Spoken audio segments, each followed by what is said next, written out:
آپ صلی اللہ علیہ وآلہ وسلم نے فرمایا، جب آدمی ثواب کی نیت سے اپنے اہل و عیال پر خرچ کرے پس وہ بھی اس کے لیے صدقہ ہے۔ جی ہاں، یہ حدیث ہمیں اس بات کی ترغیب دیتی ہے کہ نیک نیتی سے اپنے گھر والوں پر خرچ کرنا بھی ایک طرح کا صدقہ ہے۔ نبی کریم صلی اللہ علیہ وآلہ وسلم نے فرمایا، جب آدمی اپنے اہل و عیال پر ثواب کی نیت سے خرچ کرے تو وہ بھی اس کے لیے صدقہ ہے۔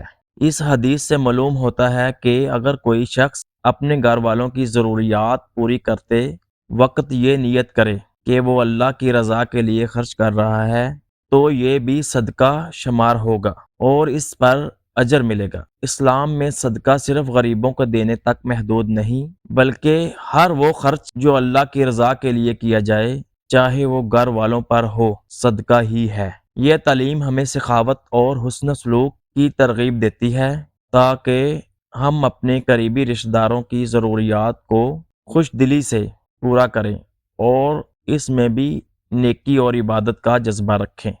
جزاک اللہ۔ ہماری ویڈیوز کو دیکھیں، شیئر کریں اور چینل کو سبسکرائب کریں۔